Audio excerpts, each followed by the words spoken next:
Hello, and thank you for joining us today for Frost & Sullivan's latest webinar. Today's event is titled New Growth Opportunities and Innovation Driving the Global Trucking Industry. My name is Anna, and I oversee Frost & Sullivan's Growth, Innovation, and Leadership briefings. Before we begin, I'd like to go over a few quick notes. We will have some detailed slides on this presentation. So there's a full screen feature available at the right-hand corner of your screen. You can safely share this briefing at any time via social media, email, or blogs. Don't forget to submit your questions throughout the session today.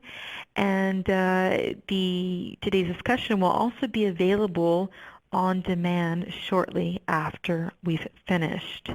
Our presenters today are Barney L., Program Manager for On-Highway Commercial Vehicle here at Frost & Sullivan. He has more than 11 years of automotive industry expertise, research experience in the global commercial vehicle market on areas such as research and evaluation of growth opportunities for clients in the commercial vehicle industry. Also from Frost & Sullivan is Jean-Dominique Bonnet, Principal Consultant, Commercial Vehicle. He has 20 years of corporate operations and consulting experience in the commercial vehicles industry in a global context, North America, Europe, and Asia. And also joining us is guest speaker Ian Gardner, President of Change Incorporated. As president, Ian builds on a 20-year career in energy, sustainability, innovation, and finance focused on evolving renewable solutions and business model innovation. With that, I would now like to hand the presentation over to Jean-Dominique. Well, thank you very much, Anna, and again, welcome everyone to this webinar. What we'll start is describing the market environment that is supportive of electrification and autonomous trucking. First, looking at the economic driver for that. Right now, the economy is very good globally. It's progressing at a pace of 4% GDP growth, which is actually better than last year. As it has happened in the last 2 decades, this growth is driven essentially from Asia. We see that India is very strong with more than 7% increase, followed by China. China has slowed the pace, but it's still very high. And in North America, US is leading also the growth. On other countries, we have less growth in Europe, which is a little bit receding compared to last year. And Latin America is picking up from a very difficult situation in the former years. So the message is that globally, the economy is doing well and will still be doing well for another 2 years, which is supportive of the development and investment that need to be done in both the autonomous trucking and electrification. Now, when we are talking about electrification, where do we start from? Here, everything that is blue is diesel. So we see that in the medium duty and heavy duty truck market, 94% as of this year of fuel or the powertrain is from diesel. The contender, if any, is gasoline, but it's something that is linked to the specifics of the US market in the low end of medium duty. So what is interesting is to look at electric and natural gas. Altogether, they're making 3.5% of the market, and we see that we start having a shift. 2017, which is a reference, was an exceptional year in China in the way that we had new standards and some bans on diesel, which had pushed very much the natural gas in 2017, but already this year, 2018, we see that natural gas is coming back to a more usual or traditional level of 5.5% in China. We will see some growth in North America and in Europe, and we see, for example, Volvo is introducing HPDI engine for natural gas, and Cummins also has a near zero versions. So natural gas is still there, whether for a question of economy or reduction of greenhouse gases, conditional to making sure that there is not too many leaks in the supply chain, and also for reduced NOx. But we see that electric now, driven by China, is at 0.7% of that market. and it used to be at 0.4% last year. So the growth is there. It's there to some extent, and it will come back to some extent to natural gas, but really we see that the ratio in alternative drivelines, which was in 2017 90% natural gas and 10% electric, is already this year at 80% natural gas and 20% electric, meaning that electricity is here and it will develop at a fast pace. So, talking about development, what is the outlook for the market? We are looking at the GDP at 4% right now, maybe at 3.5 in the coming years. It translates to a growth of almost 2% in trucks. What is the differential coming from? It's coming from improved productivity in the way that now with the telematics, also with digitalization, with the improvement in the supply chain, and also in the fact that the trucks are evolving to a more premium sector in which they last longer. We see that even if the need for transportation are increasing, that growth in the number of trucks itself is about 1.7%. And again, we see that it's important to focus on countries like China, not because of its growth, but because of its magnitude. India because of the growth, North America and Europe. With that said, it's interesting also to see in the next slide where that electrification and autonomous driving will happen. These are expensive features as of today, and therefore they will develop essentially in the premium segment. What is interesting to see is that whereas in developing countries the initial cost of purchase of a truck is a parameter, now more and more of these economies also are getting more competitive, and we see a slow but progressive transition from low initial cost to lower cost of ownership, which drives the difference between the different segments. We have three different segments in the truck classification: low cost, value cost, and premium. And we see that progressively the people are upgrading from low cost to value and some of the value to premium. It means that low cost, which used to be 41% last year, will be less than 30% in 2025. And more importantly, that there is healthy growth in the value and to some extent to the premium segment, which should accommodate the needs for autonomous trucking and electrification. So with this global trend setup, I will pass the mic to Bharani. Thank you. Thank you, Jerry. This is Bharani Lakshminarasimhan from the Commercial Legal Research. As Jerry quickly briefed about the global opportunities with respect to the market environment, here I would like to discuss in detail about the emerging opportunities in the trucking industry as such. Here in slide number 10, we have captured the top transformational shifts shaping the future of commercial trucking. And we have broadly classified these 8 trends in 4 categories, ranging from technological, demographic, social, environmental, and geopolitical. With these trends, a common theme across these transformation shifts is the advent of digitization and the enabling technologies which bring about the change across the trucking ecosystem, not just on the product side, but also in the fleet and logistics transportation side. And we see this trend becoming an increasing enabler for the migration of this industry into a more towards efficiency improvement, as well as into more of services and solutions based.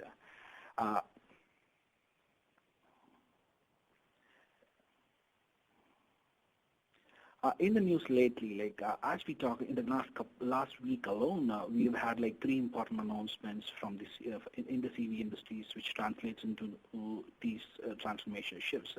Example, Baidu self-driving buses enter mass production in China, and we saw electric Freightliners being advanced booked by Penske and NFI, one of the largest transport operators in the U.S. market. And also we see a tier 1 supplier instead of unveiling its latest roadmap towards electric and automated trucks and more. In a nutshell, what we're trying to say is that this is more of a global phenomenon, ranging from developing markets to developed markets. Both both as well as this is more of not just OEM specific trend, but also a lot of unconventional companies. Like there is unconventional companies in the CV industry. There is somebody like Baidu is investing itself in self-driving, as well as a tier one supplier like ZF, who's predominantly in component system manufacturing, is showing excessive capabilities, electric and autonomous opportunities, and that's the interesting trend here. This is across the globe as well as across different stakeholders. That's something very important to be looked into. Moving forward, let us have a quick overview of the autonomous trucking ecosystem and what are the opportunities and trends which influencing this. In this slide, here we are trying to factor in what are the technological attributes of the progress in the autonomous trucking ecosystem. Starting from alert-based or passive systems like blind spot detection to a lane departure warning and forward collision warning, more of a warning-based system. As we add complementing active safety technology system on the base safety ecosystem, we move from passive safety technologies to active safety technologies to semi-autonomous technologies, highly automated and fully autonomous. These five verticals represent the different levels of autonomous capabilities in the trucking ecosystem, right from L1 to L2, L3, L4, and L5.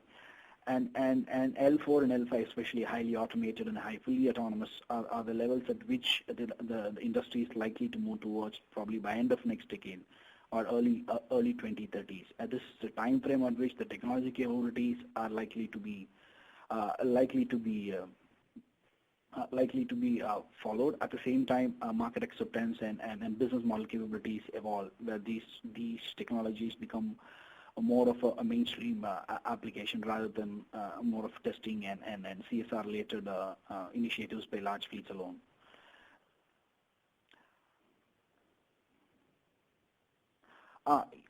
Here we have tried to focus on what are the recent developments with respect to the ecosystem in the autonomous trucking space. We have recent companies. For example, the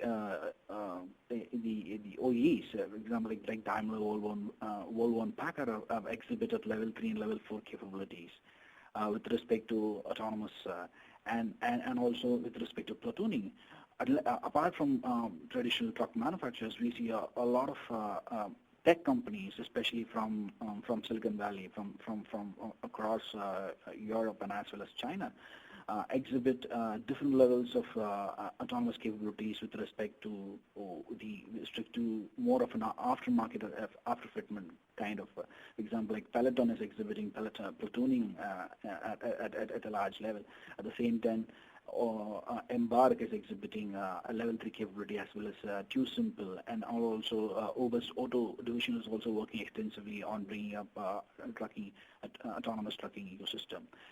Apart from companies which work on capability exhibition, we also have specific tech companies like our service providers who work on specific areas of autonomous. For example, like Lytx and SmartDrive working on video safety technologies, and then we see IGT mapping ecosystem being developed by TomTom and here, and we also have traditional semiconductor manufacturers like NXP and Intel exhibiting excessive capabilities in processing power, which becomes a real requirement for future advanced autonomous trucking. For example, level 4 and level 5, a large amounts of data has to be processed within the truck, and this would need advanced level of computing speed, and which would largely depend upon the processing capabilities of chipsets developed here. And ecosystem-wise, what we understand from the developments is not just trucking companies which are into it large scale, but also we see a lot of service providers and tech companies and unconventional companies from the technology and software point of view working in tandem with each other, at the same time working independently in developing IP as well as first mover advantage. And this is likely to only become more pronounced as we move forward. Let's see, like the technology as platooning. What are the benefits of platooning? From the fleet perspective, we understand from our analysis that increased fuel economy is one of the critical factors of what platooning could be positioned from the fleet point of view. We understand from our research that the leading truck has the potential to save fuel saving of close to about 4.5%, and the trailing truck has the potential of fuel saving is up to 10%. That is a combined 15% fuel saving potential with the two trucks put together, and that is substantial in terms of fuel savings, given that fuel remains the largest contributing factor both in developing and developing markets as contribution to the total cost of operations. And the other added benefits are reduced congestions and safety improvement and fleet efficiency as a whole is improving, increased driver productivity. Increasing driver productivity here is where having trucks per having drivers for each truck, moving towards having a driver for a platoon of trucks, where we kind of save on driver costs. At the same time, we drivers largely operate on a less stress-free employment, thereby improving productivity as well as retention, which are again becoming increasing challenges in the developed markets. And finally, we see the platooning as a step or benchmark towards building blocks of higher advanced autonomous capabilities. And in a nutshell, like, we see platooning as the first stone in which the industry has to move towards full autonomous, and we see a lot of traction happening in this business. What are the key challenges here in autonomous trafficking and driving? First, like regulations. There aren't any clear regulations with respect to safety as well as with respect to the liability issues with in the testing space as well as in the commercial space. And social acceptance has also become a critical challenge, and how to take these products to the market when there could be a social point of view where a lot of drivers could be out of jobs, and this becomes increasingly critical, where we see a lot of populous governments coming across developed markets as well as developing markets, and how the industry as such is trying to package as a solution to not being a politically a touchy point with respect to taking these products to the market. And again, the cost perspective, how the advantages, how the add-on cost is likely to be scattered across. Is there an opportunity here for our stakeholders to manage the cost? And again, there is a problem with data sets or cybersecurity, since these trucks are smart and connected always to the internet as other ecosystem, and they are always likely to be theft of data or theft of other valuable information within the truck, and that is something which is still not clear. And the other one is the transition phase, that is compatibility with conventional vehicles. Since there is we do not envision a scenario where autonomous trucks are like, it's not like going to happen overnight or a couple of years. The transition from initiation of autonomous to complete autonomous is going to be happening in a test span of 10 to 15 years. During that span, the trucks with capability or automotive vehicles with capability of autonomous will likely have to partner, will have to play on roads which also has conventional vehicles. How this kind of this situation is likely to play out, or what are the regulatory point of view, what are the liability challenges, is something that needs to be discussed and put on paper. And an industry as such needs to be on the same page with respect to tackling these challenges as moving forward. And finally, like, we see like what are the potential success factors for autonomous trucking to become a mainstream commercial vehicle industry opportunity. First is fleet acceptance. Like, what is it, how is that these trucks are likely to be hitting the road? It's not just respect to large private fleets or large foreign fleets having a small percentage of the trucks into converting a small percentage of trucks into autonomous. That kind of adoption is not going to have a larger impact in the overall market space. What we see is that the positioning of the technology is critical for the messaging here. Like, that is, marketing campaigns need to be built around this as a technology which is enabling, which is centered around enabling the truck of the driver's life. That is the kind of, like, it's going to be an enabling technology which will make the driver's life easier, rather than a technology which is going to take the driver out of the truck. This messaging is very important, and this should be packaged in a way that fleets, as well as fleet managers, as well as drivers, and the legal framework or the policymakers are on the same page in accepting this as an efficiency improvement technology, rather than a technology which is likely to take jobs out of people's hands. That is very important. Second point is, what are the value chain partnership and consolidations? Like, since these since there are multiple disparate technology stakeholders involved in autonomous, it is very unlikely that as one OEM or one supplier or one tech company is likely to have the resources or the technical know-how to package this into one product. So the partnerships and consolidation is the way forward, and getting the right kind of partnership with the right kind of participant is essential to get the product strategy right. And third most important part in our point of view is the business and revenue models opportunity. Like, what is going to be the right kind of business strategy? Like we have the product, we are taking to the product of the customer. What is the product should be in a way that creates value for its fleet. At the same time, it should create values for the different stakeholders involved in this technology. This different equations in mind. What is going to be the business model like? Is it going to be a subscription-based business model, monthly or annual subscription on a per net basis, or it could also be a performance-based model that is pay based on value creation for fleets and transport companies, that is like a transport or a private fleet or a logistics company partners with a service provider or a autonomous capability enabler, and the revenue model is based on deliveries or based on the value or value saved for the potential by these companies, and this could be an idea moving forward, and also revenue sharing stakeholders with various revenue sharing models with various stakeholders, also the idea moving. So this is the most paramount thing that we understand. Like, get the product on the market with the right kind of fleet messaging, and create the right kind of strategies for technology partnership, and the business model roadmap is these three pillars are important for success, critical success factors for the autonomous trucking to become mainstream as such.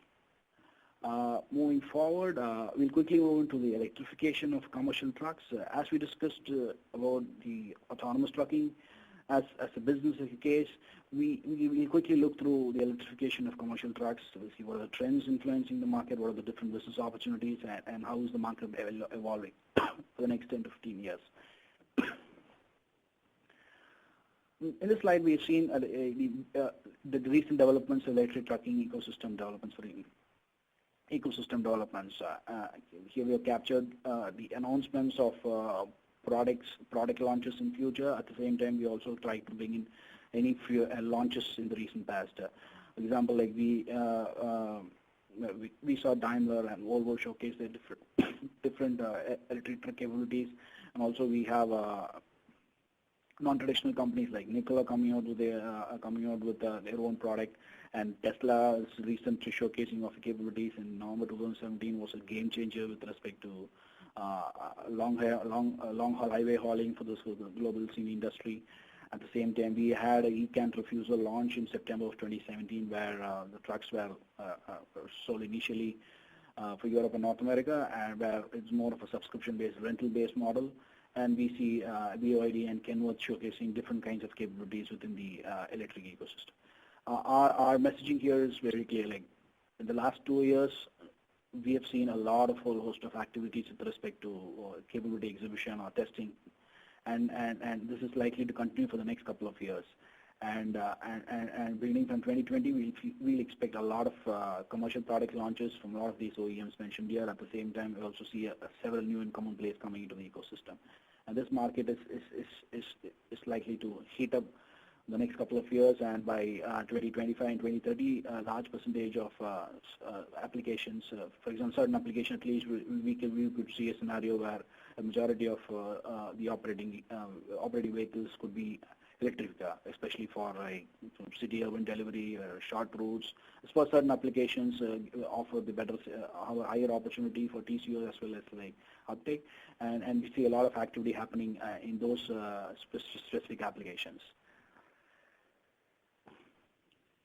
Let's see what are the top trends driving the electrification ecosystem. Like, first, the regulatory point of view is very important. CO2 regulations, climate change, and environmental regulations are becoming increasingly important, and transportation is one of the largest contributors of GHG gases, not just in developed countries but also in developing world. And we see increasing trend, especially in North America, Europe, and China, where the regulations are skewed towards GHG regulations and GHG mandates. and fuel efficiency mandates for commercial vehicles. And in North America, especially, the regulations are moving from phase 1 to phase 2 by early next decade. And we also likely to have a stronger implementation of GHG-based regulations in China as well. And Europe currently does not have a consolidated GHG regulations as such, but it is likely to prepare, get itself on board with respect to GHG mandates for heavy-duty, medium-heavy trucks in the European market. And the next critical regulation, which is likely to influence large ways, the ultra-low NOx conditions. And we understand, like, ultra-low NOx regulations basically it puts an end to NOx emissions from diesel vehicles. And with the given diesel technology, the cost of the after-treatment system to achieve ultra-low NOx is expensive. And it needs to move into new ways of NOx reduction, moving from SCR to advanced state of something like solid state ammonia or something more advanced, which is quite expensive. At today's dollar rates is as expensive as the engine itself. So the nominal direction in which ultra-low NOx regulations will impact is positively towards full electrics and battery electric vehicles. And ultra-low NOx is more of a localized regulation, so it'll be targeted more towards urban city centers and urban districts across the developed markets. And this will likely influence a lot of truck sales with respect to these regions. And the biggest benefactor will be electric and different forms of electric vehicles. And the other big trend that we see is price drop, battery price drop. From the 2010 to 2017, we saw almost 80% drop in prices of battery packs with respect to from $1,000 kilowatt hour to we are somewhere around $200 $250 per kilowatt hour currently, and this is only likely to go south as we discuss. And there are again multiple chemistries which are likely to be developed in the coming years, so that it caters to different needs of commercial vehicles. Like, for example, energy density is a challenge, power density is a challenge. So, and as we talk, multiple opportunities arise there as well. And as the battery prices drop, the TCO and the TCO benefits of these trucks become increasingly valuable, and this becomes even more a compounding factor of propagating driving electrification in commercial vehicles.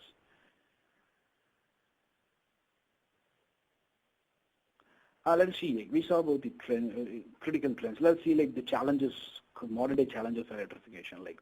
See, the one critical part we'd like to know is mineral pricing. For example, for both for batteries as well as motor components, minerals could become a critical base for developing these components. Since currently the supply chain is closely knit and only a very few players have access to these resources and the technology know how to build, we could face short-term challenges with respect to the increase in demand, and there could be a transverse effect on cost of these minerals as well as the batteries subsequently. And that is something that we becoming a critical challenge, at least for the short term. But in the long term, where we see more players come into the market and create more innovation, as well as the technology know-how and the economics of scale come into the equation, this challenge might be will eventually just wait out.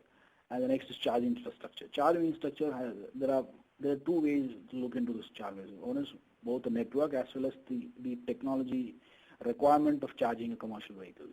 Unlike a passenger vehicle charging system, passenger vehicle charging system did not have fast charging or DC charging capabilities currently. So it can be charged overnight at a home as a basic AC charging facility. At the same time, there is a lot of investments from public charging, which caters to the PV ecosystem. For the commercial vehicle as such, this system is not existent because of the technology challenges. For example, DC charging currently could be as expensive as the truck itself, and therefore there could be a real gap in which how these trucks are getting charged. Because commercial vehicles do not have the luxury of getting charged overnight, especially if it is going to certain applications like urban P&D, where the truck flies on the daytime and on the night it could be charged at a depot. That could be one possibility. But at the same time, when you look at different applications, legion hauls, or line hauls, or long haul, it is a must that DC charging or mega chargers or superchargers like the other tech companies are working on. It should be a reality for these products to become mainstream in long haul and line haul applications.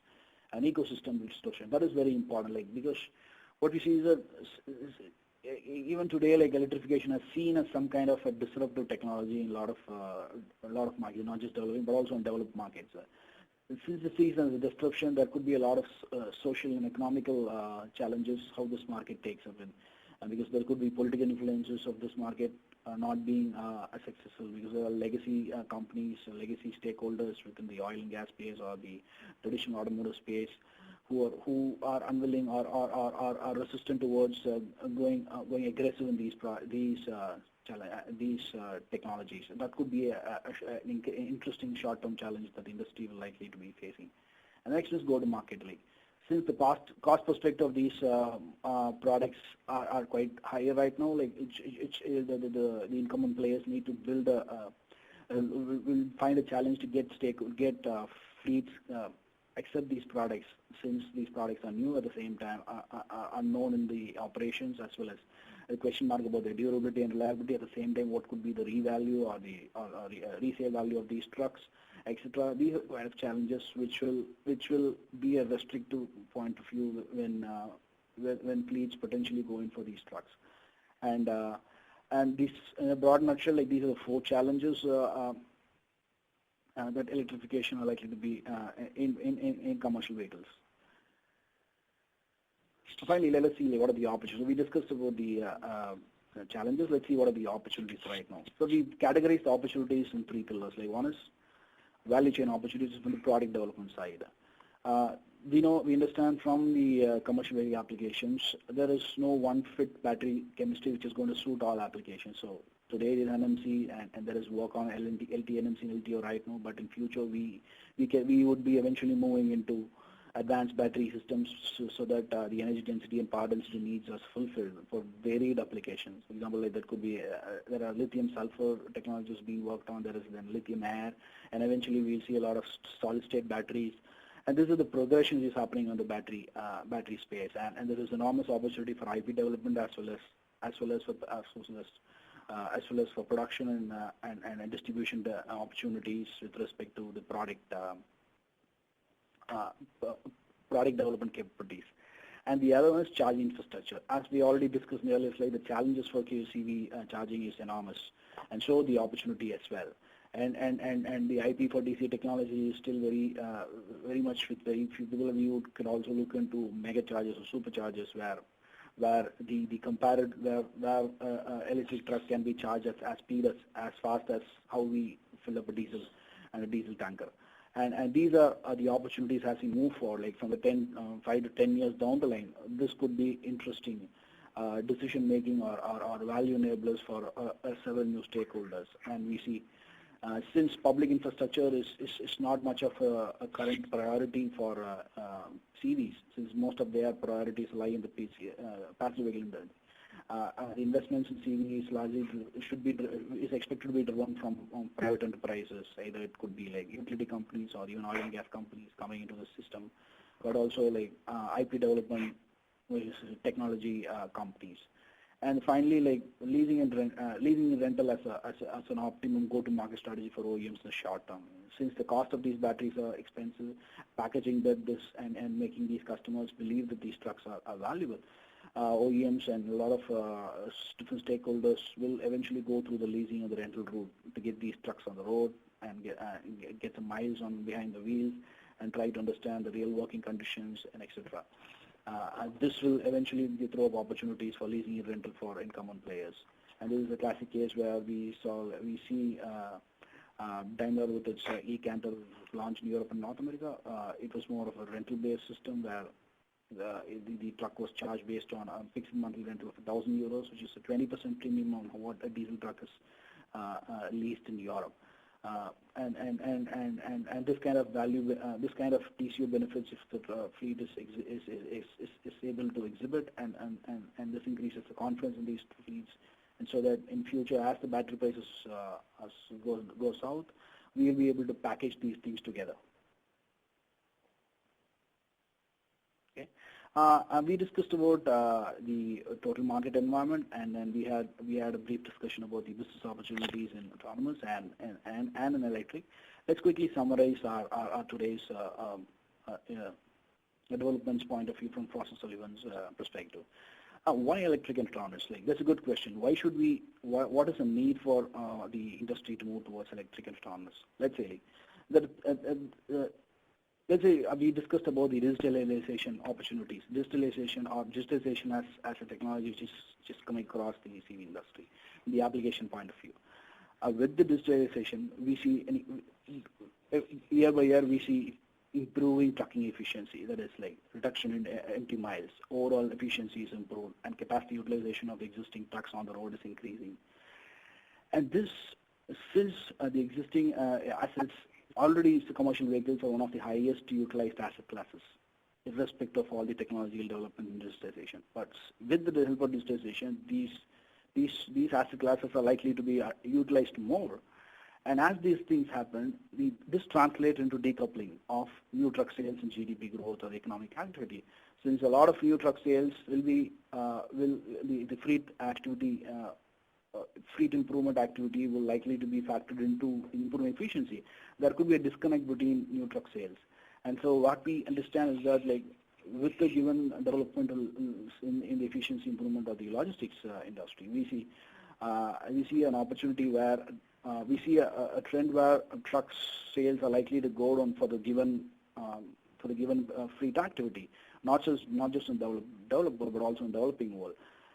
This is from a logistic industry's point of view. From the disruption, let's see the disruption from the new entrants. Like, we see a lot of new entrants coming into the CV industry.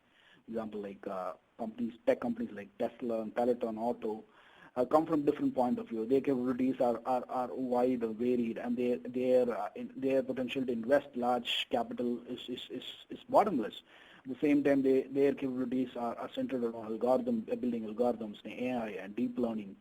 And these are kind of players which are trying to disrupt the market from a point of view. Given these trends are applying, the logical solution for the trucking industry is to evolve itself to cater to a future where the business is not just about selling trucks. It's more about selling a truck which offers a service. And that's where we kind of like build a case where, and what are the new emerging opportunities in the era of declining truck sales or flattening of truck sales.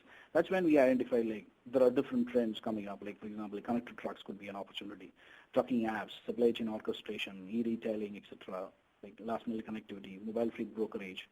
All of the different service opportunities, and we understood autonomous electrification offers the best platform for incumbent players to create. To move into this migration, and finally, like, with all the trends that we discussed, we see the truck of the future pointing towards a safe, efficient, and a sustainable service, not just a product, and autonomous and electrification, which eventually will solve modern day challenges about safety, efficiency, and sustainability. Are likely to offer the platform for the incumbent players to move towards a product to a truck as a service solution. And I'd like to wrap the presentation about this, where we believe the trucking of the future points towards a safe, efficient, and sustainable service.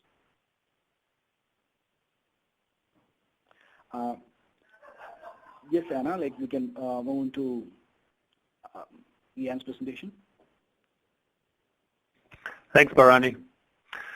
So we are actually a commercial truck OEM. We are the first company to bring the platform to market that's ground-up designed to be all electric. Over $1 billion invested between China and the United States to develop the platform, put the factory online, homologate it through to the U.S. markets, and launch here in the U.S.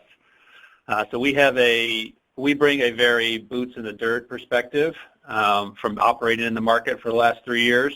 And what I want to share today is some of the things that we've observed and learned as we've taken the product out to customers and gotten their feedback and seen what's worked and what hasn't.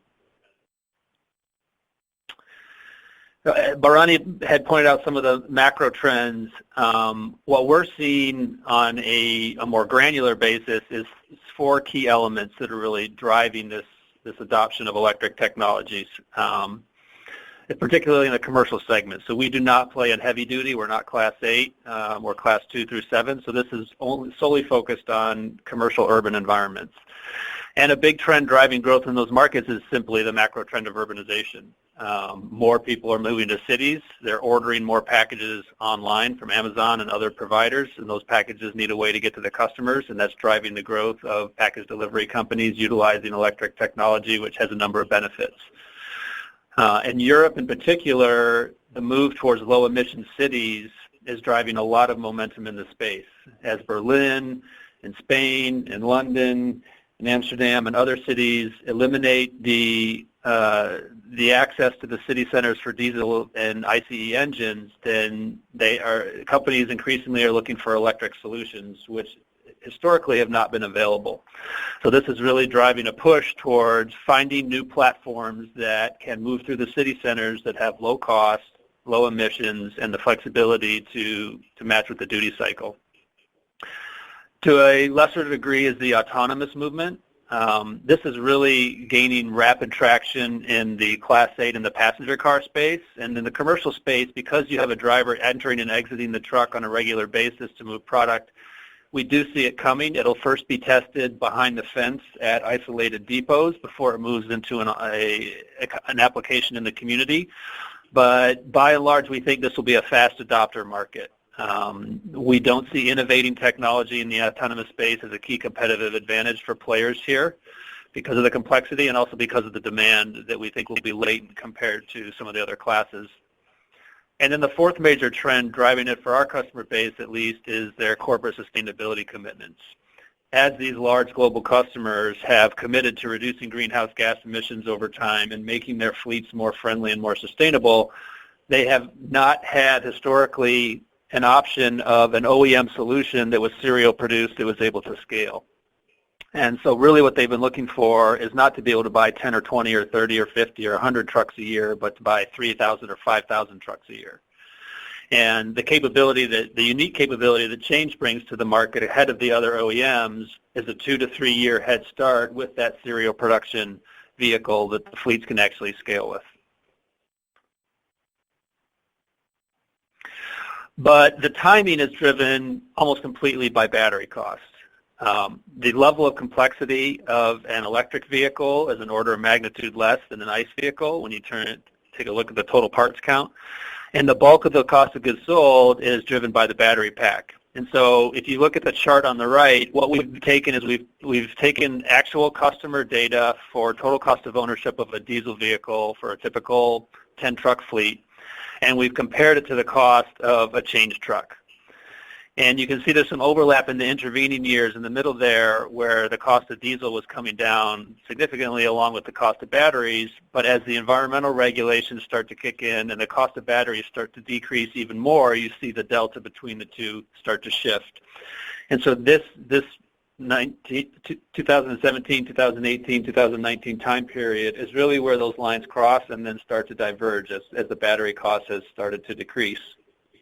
It's interesting to note that the commercial battery trends are very different from the Class 8 or the passenger car battery trends. In passenger cars, you're optimizing for power density and for range and price. And in Class 8, you're optimizing for range and price. However, in commercial, because the duty cycle is 70 to 90 miles a day and you have such long rails to hang batteries on, you're really optimizing for price and durability and reliability. So you focus on slightly different chemistries and slightly different form factors versus those other markets, and it does enable you to make much more aggressive assumptions on your cost down curve to compete on a total cost of ownership basis. As I mentioned when we started this out, we're really focused on the last mile. So if you're going over the road, you have a Class 8 truck, Tesla's going to provide that, or Peterbilt, or one of the other big players. But once you get it into the city center, then you've got to drive it around and actually deliver the people and the packages. And that's really where we're focused. And what we're seeing is that the internet sale package delivery is really starting to drive a lot of volume in this sector.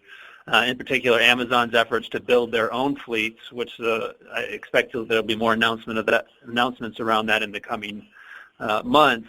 They are going to build their own fleet to compete with the FedExes and the UPSs of the world, and this is really driving a new amount of volume and growth in this segment. So we've seen the industry go through two phases. The first phase, which was sort of the last 8 to 10 years, was the science experiments phase of the industry, where you saw startup companies buying gas platforms, gutting out the ICE engines, replacing it with batteries and electric drive chains, and getting them in customers' hands. And what we learned from that is that those vehicles, the electric vehicle platform, is really well suited for the delivery duty cycle. Drivers love it. And in an era where driver shortage is an increasing bottleneck to growth for the package delivery companies, having happy drivers makes a big difference. And if you factored in the cost down assumptions on battery manufacturing, you could get to a competitive TCO with significant savings once you got it to scale. I think the best example of this is Fred Smith from FedEx came out publicly with a study that they did that said that they had observed a 20% total cost of ownership savings from using an electrified platform. The challenge is, like for any new industry, was the technology growing pains. You were inventing a lot of this technology and implementing it on the fly, and there was breakdowns and problems, as you would expect with any new technology. But the bigger challenge was for commercial fleets, their main KPI that they focus on is uptime and reliability. And without an established parts and service network, maintaining and fixing trucks out in the field and accessing the supply chain was a significant challenge that could keep trucks that were grounded for a relatively insignificant issue on the sidelines for months as you tried to work through those problems. The other big challenge was the cost and the installation and maintenance of the charging infrastructure. Those costs have come down significantly over the past few years, but when you put 100 or 200 or 500 trucks at a depot and you have to charge them all between the hours of 4 p.m. and 3 a.m. or 5 a.m., that puts a significant load on the grid. It puts a significant load on the interconnection, and it can considerably change the economics unless it's managed properly. A less serious issue was the range anxiety because of the duty cycle fit, but it was an issue on the early vehicle platforms. But the bigger challenge for the large national and international fleets was if I need to flip my whole fleet, which I have committed to my customer base and my shareholders I'm going to do, I need to buy vehicles in the thousands of units and know they're going to be high quality and reliable. And heretofore, they have not had the opportunity to do that. Before we built our 4 million square foot state-of-the-art plant in Hangzhou, China, and we're able to bring a vehicle to market that's been serial produced that met their quality requirements. So the first vehicle that we brought to the U.S. market is called the V8100. It's a panel van. It's got a 26-foot turning radius. It actually drives like a passenger car, fully electric inboard 10-inch dashboard, and it's completely configurable for whatever upfit requirements the customer may have. And we have optimized the battery pack size for the customer's duty cycles. So if you can see on there, it's a 100 kilowatt hour battery pack. The range fully loaded is 150 miles. And for a customer duty cycle that's averaging 75 or 80 miles, this gives them 50% redundancy if they're going to run the air conditioning or they have to run the heater or it's more hilly or there's a lot of stop and start. And what we have found from our early customer trials is that this is just about in the sweet spot for what they need for their use case.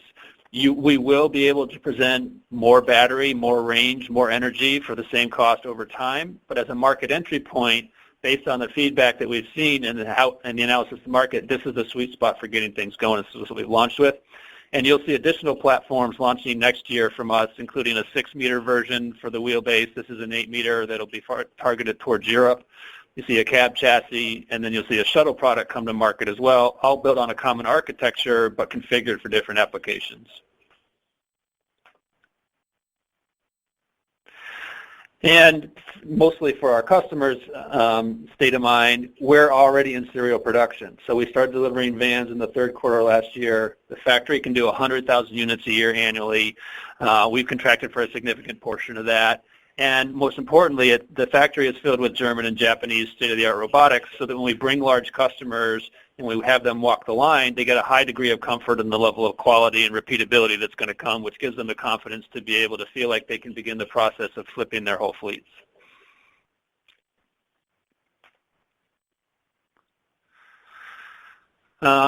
The biggest challenge probably of all the ones that have been previously noted is how you're going to charge the vehicles, because it really requires a solution that's customized to the site where your vehicles are going, the number of vehicles that will be there, what their duty cycle is, the local utility regulations, the state and utility incentives, and the potential to offer services back to the grid, such as frequency regulation, but also what the site-specific conditions are for on-site generation or battery storage.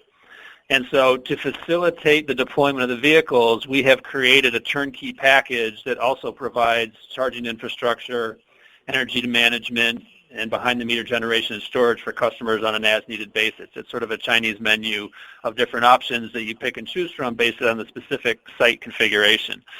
So you've got to figure out how to put the vehicle charging in. You have to determine whether or not you need battery storage and how much, whether or not you need to generate energy behind the meter, either through a fuel cell or through solar or some other means, and then linking all that to the utility and integrating it into their service based on what their specific unique requirements are. A high degree of complexity that the customer just wants to have a simple solution for, where they write one check every month and have it managed. And so as we view the deployment of electric vehicles in the commercial space, a significant risk component that has to be thought through, understood, and a solution developed is how you're actually going to charge the vehicles, not just for the next year or 6 months or 18 months, but the next 10 and 20 years as the fleets completely electrify. On a broader basis, where we see the last mile vision going is you're going to eventually see the adoption of autonomous in this segment. I think it'll be a fast follower. It won't be a leader. You're seeing the decentralization of the grid, where traditionally the utility had these large centralized generating assets that produce power and shipped it out to the grid edge. Now you're seeing that reversed, where the grid edge is actually where the generation and storage is taking place and then being wheeled across the distribution systems. And from the customer point of view, they want to have low and predictable fuel costs. They do not want to have to bear the OPEX variability of the change in diesel costs over time. They want to know that they have a steady state. And as you deploy these assets behind the meter, you're able to provide them with much better pricing visibility. And then from a provider perspective, it enables an entirely new asset class and new revenue streams, because as the grid continues to decentralize and as we develop a series of generation and storage and management assets that are distributed, linking all those together enables new business model creation focused on the space. And then the last piece from the customer perspective is simply the lower cost of ownership. So even though a lot of these customers have sustainability commitments to their constituencies, at the end of the day, it's driven by cost, and as we walk them through the model and they have their own experiences, the long life of the vehicle, the limited wear, the fewer moving parts, and the decreased maintenance costs. Typically, the maintenance costs for an electric vehicle is somewhere around 30% of what it is for a diesel vehicle. As you add all these up together and balance that against the higher MSRP on the front end, you do get a very attractive lower total cost of ownership over the life of the vehicle. That's how we're looking at it. Thank you very much, Ian. So now at this time, we're going to take a few questions. I know we have a few minutes left before we end the session, so I'm going to go ahead and start with our first question, and this is actually going to be for Ian. Ian, at what battery cost per kWh will we see mass market adoption in the urban distribution? I think you'll start to see it for high-value applications at around $200. And we're seeing pricing that hovers around that today, depending on your volumes, and then continues to drop pretty predictably on a forward basis. The drive towards adoption on cost at this point in the development is less about the cost of the battery, and it's more about the prioritization of marketplaces by the OEMs, who are busy defending their passenger car businesses by and large and haven't allocated the capital budgets to develop the commercial platform because the volumes are so much smaller. So I think the batteries are there. It'll only get better. But the real driver will be the OEMs deciding to focus on it as a secondary market. Thank you, Ian. Our next question reads, what are the opportunities in emerging markets, EVs and autonomous and trucking? And this is actually for Frost & Sullivan. Bernie or Jean-Dominique, would you like to take this one? Yes, Anna, I'll go forward first. With respect to opportunities in emerging markets, there are specific pockets of growth for either of the technologies. For example, when you look at China, we are very optimistic about both the autonomous trucking space as well as the electrification space in China, because we believe that electrification of commercial vehicles, electrification of CVs, China would be the leader in terms of the global ecosystem with respect to the EV space. And also we see pockets of autonomous opportunities coming up from China. Apart from China, we also see a lot of traction happening in Japan and parts of Asia.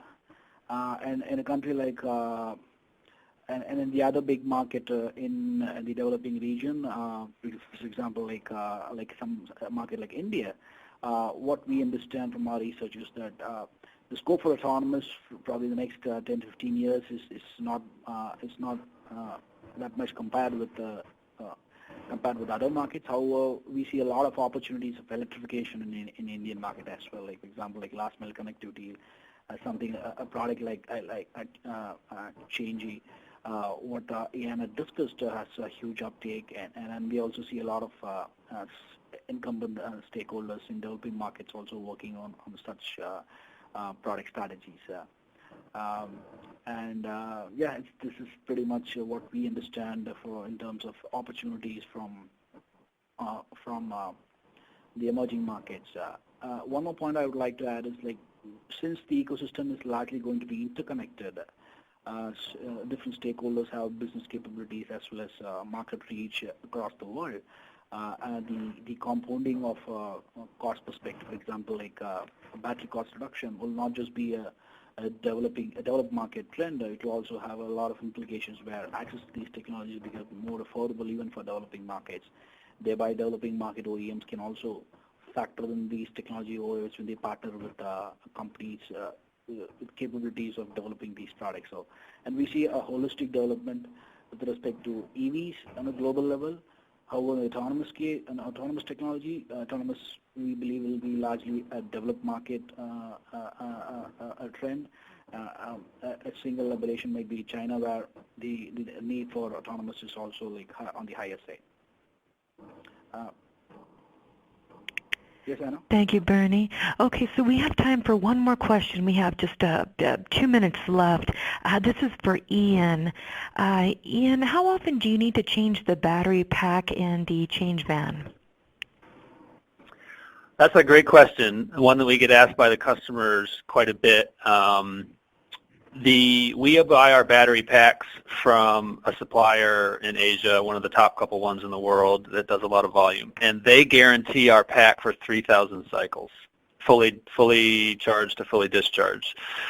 So if you figure it's one duty cycle, one day is one cycle on the battery, taking it down to about a 20% residual state of charge, and you figure they drive 5 or 6 days a week, then you're looking at a 10 or 11-year battery just on the warranty from the manufacturer. What we learned in past testing with NREL and other government entities is that the degradation actually is much less than that, because the duty cycle for commercial trucks is so soft on the battery pack versus passenger cars or over-the-road trucks.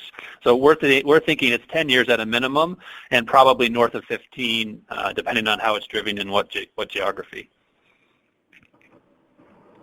Thank you, Ian.